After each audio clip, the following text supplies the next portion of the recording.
한때 중국의 부자의 숫자만 줄여도 한국 인구만큼이다, 그 이상이다라는 루머가 있었어요. 그 루머 들어보셨을 거예요. 근데 여러분 궁금하지 않으세요? 과연 그럴까? 월 수입 92만 원 이하 인구는 중국의 전체 인구 중에 13억 3천만 명이에요.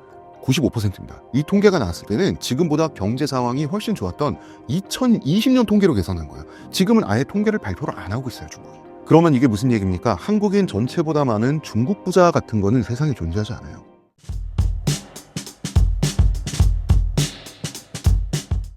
세계 질서 속 중국의 급격한 부상을 어떻게 바라보고 계신가요?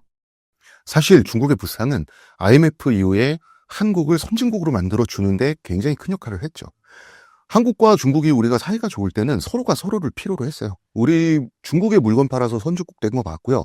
중국은 중국대로 발전을 위해서 무수한 한국산 제품이 필요했어요. 한때 윈윈 관계였어요. 그래서 사이도 좋았고요. 지금은 서로 아쉽고 소원한 관계이면서 이제 스멀스멀 뱃속에서부터 이제 질모심이 이제 스멀스멀 올라오는, 그러기 시작한 관계가 되고 말았습니다. 그런데 지금 중국 경제가 너무 곤란한 지경이라 중국의 급격한 부상을 논하기에는 조금 좀 안 맞는 그런 부분이 있죠. 중국이 지금 굉장히 힘들다고 하잖아요. 저는 개인적으로 시진핑에게 정말로 감사합니다. 중국의 욕망을 우리에게 너무나 빨리 알려줬어요. 제국주의 시절에 서구 열강에 당한 걸 외부 세계에 그대로 갚아주려고 하고 있잖아요, 중국이. 더 문제는 우리나라와 중국은 제국주의 시대의 똑같은 동시에 피해자잖아요. 그런데 우리한테도 너네도 당해보라고 하잖아요, 중국은. 그래서 저는 우리나라 정치를 조금 비판하고 싶은 게, 저도 진보 진영에 속한 사람이지만 한국 진보는 감수성 정치를 해요. 한국 정치는 감수성 정치예요. 80년대 감수성을 가지고 감수성을 지키는데 이성을 동원해요. 이성을 동원해서 자기가 무엇을 좋아할지를 정하는 게 아니라 감정이 먼저, 그 감정을 정당하기 위해서 이성을 동원해요. 운동하셨던 선배들을 보면 미제국주의의 적대적인 제국의 우호적이에요. 미제국주의 있죠. 미제국주의는 존재해요. 미제국주의가 우리에게는 좋은 영향을 끼쳤죠. 하지만 중남미 국가에 미국이 나쁜 짓 얼마나 많이 했습니까? 그런데 여러분, 미제국주의도 있고요, 중국의 제국주의도 있어요. 하나가 있다고 반대편이 없는 게 아니에요. 이 중에서 미제국주의는 우리에게 이익을 더 많이 줬고요, 반면 중국의 제국주의는 우리를 심각하게 위협하고 있어요. 그럼 둘 중에 어느 나라의 제국주의가 우리에게 보다 유용한 도구겠어요? 미국의 제국주의예요. 한국인은 매우 가치 판단적인 습관이 있어요. 선악이 아니라 호오로 봐야 돼요. 미국과 중국 중에 착한 나라가 어디 있습니까? 그리고 한쪽이 착하면 반대편은 자동적으로 나쁜 나라가 되나요? 이렇게 보면 안 됩니다. 미국은 미국이고 중국은 중국이고요. 두 국가 모두 자국의 이익을 위해서 어떻게 한국이 움직여주는 게 가장 유리할까를 계산기를 두드리고 있는데, 우리는 우파니까 친미적이어야 돼. 한쪽은 우리는 좌파니까 좀 반미적이어야 돼. 미국에 비판적이어야 돼. 라고 하는 어떤 가치 판단적인 의무감을 느끼는 게 아닌가? 그 의무감에서부터 이 사람들의 어떤 그 생각이나 행동이 나오는 것은 아닌가라고 의심될 때가 있어요. 그게 아니기를 바랍니다. 이번 트럼프의 당선이 미중 관계에 미칠 영향은 어떻게 평가하고 계신가요? 정말 모르겠어요, 영향. 왜냐하면 제가 아까도 말씀드렸지만 트럼프 행정부가 출범하고 2, 3개월은 지나봐야 대충 그림이 잡힐 것 같아요. 지금 뭘 할지를 모르겠어요. 저 사람들이 정말, 보건복지부 장관 내정자는요, 백신 음모론을 믿는 사람이에요. 여러분, 백신 맞으면 안 돼요 라는 얘기를 책으로 쓴 사람이에요. 그 사람이 보건복지부 장관이 됐어요, 미국에. 그래서 미국이 어떤 나라가 될지는 정말 모르겠어요. 네. 그런데 한 가지 확실한 거는 중국이 미국을 과연 넘어설 수 있을까? 안 된다고 봅니다. 한때 중국의 부자의 숫자만 줄여도 한국 인구만큼이다, 그 이상이다라는 루머가 있었어요. 그 루머 들어보셨을 거예요. 네. 많이 들었죠, 여러분? 근데 여러분 궁금하지 않으세요? 과연 그럴까? 그래서 제가 계산을 해봤어요. 중국에 보면요, 월 수입 0원인 사람이 550만 명가량 되는데, 뭐 사람은 아플 수도 있고 그다음에 백수일 수도 있으니까 이건 그렇다 치자고요. 월 수입 14만 원 이하가 4억 2천만 명입니다.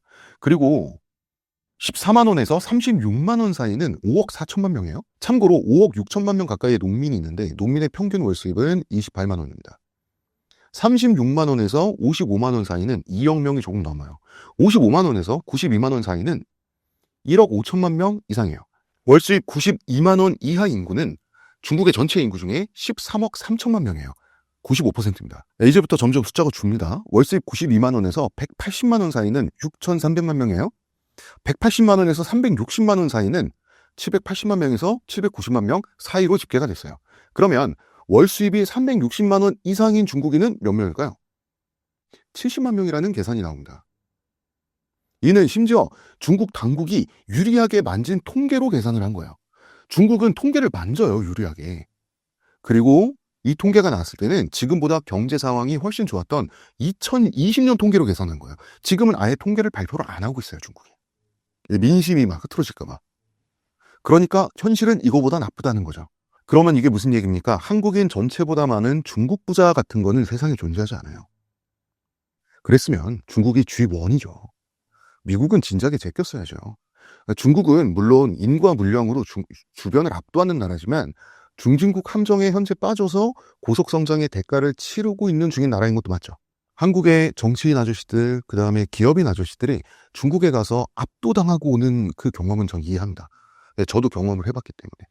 정말 제가 열몇 시간 동안 열차를 타고 가면요.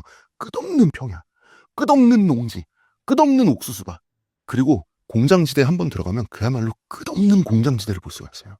그야말로 끝이 없습니다. 사람도 끝이 없고요. 물자도 끝이 없고요. 농산물도 끝이 없고요.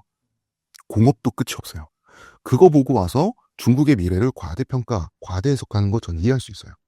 그거 보고 인천공항에 딱 내려서 이제 서울로 이제 진입을 하지 않습니까? 리무진 버스 타고. 그러면 그 규모가 우리나라 정말 작은 나라구나. 그 생각 들 수밖에 없어요. 그렇지만 냉정하게 파악을 해야 돼요. 중국은 미국이 안 됩니다. 더욱이 미국은 중국을 잡돌이하기로 작심했죠. 미국은요. 냉전에서 승리하기까지 44년간 기꺼이 냉전의 비용을 치르는 걸 감수한 나라예요. 체제 경쟁에서 소련의 완벽한 승리를 거뒀죠. 중국 하나 잡는 데 실패할 가능성은 굉장히 적어요. 우리는 미중 사이에서 줄다리기를 하다가 결정적인 순간에 최소 비용으로 가장 많은 보상을 받고 중국을 배신하고 미국을 선택해야 돼요. 결정적인 순간에 우리 몸값이 가장 비쌀 때. 이게 일본에 대해서 우리가 유리한 점이에요. 일본은 우리처럼 우리 몸값이 비싸질 때까지 기다리는 줄다리기를 할 수 없어요. 본질적으로 일본은 패전국이기 때문에 그래요. 일본은 패전국이 되면서 미국과 동맹국이 된 거예요. 우리나라는 미국과 함께 싸웠어요. 그렇기 때문에 일본은 미국이라고 하는 선택지를 버릴 수가 없기 때문에 자꾸 한미일 동맹 내에서 한국을 왕따시키고 싶어서 미국에 우리나라를 고자질하고 자꾸 우리를 폄훼하고 이제 그런 거를 계속 하는 거예요. 그 이유는 태생적으로 현재의 일본국이라고 하는 것은 미국의 통제를 벗어날 수 없기 때문에 그런 거예요. 우리는 줄다리기를 그래도 일본보다는 할 수 있어요. 우리는 패전국이 아니기 때문에 그런 차이가 있다. 그래서 이런 것들을 어느 시기의 대통령보다 비상한 두뇌를 발휘해야 되는 바로 지금의 대통령은 좀 그만하겠습니다. 시진핑의 독재 권력을 어떻게 평가하시나요? 한국의 크나큰 선물이죠. 시진핑은. 중국의 욕망을 모두 노출해줬잖아요.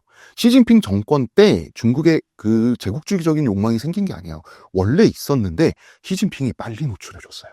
시진핑 덕이 아니었다면 우리는 그렇게 빨리 탈중국할 수 없었어요. 소국은 대국에 반항하면 안 된다고 하질 않나. 그 다음에 한한령 때려가지고 어차피 중국은 시장의 힘을 가지고 세계를 휘두를 작정이었어요. 그런데 한한령 덕에 우리는 그 위기를 먼저 감수했죠. 그래서 탈중국을 우리는 전 세계에서 가장 빨리 준비할 수 있었어요. 그 결과 독일은 지금 마이너스 성장이잖아요. 왜? 중국 의존도가 너무 높았기 때문에. 우리 기업이 선제적으로 탈중국에 대비했기 때문에 지금 경제는 아니지만 그나마 이 정도 우리가 버틸 수 있는 부분도 있는 거예요. 시진핑은 자신의 독재를 위해서 인민의 지지를 받아야 했고요. 인민의 지지를 받기 위해서 중국인이 갖고 있는 혹은 중국이라는 국가가 갖고 있는 파시즘적인 욕망을 자극했어요. 그 자극을 위해서 실제 중국의 원래부터의 모습, 원래 중국이 숨기려고 했던 그 모습을 노출을 한 거죠. 홍콩을 그렇게 다루지 않았다면 대만은 가만히 있으면 중국의 일부가 자연스럽게 됐을 거예요.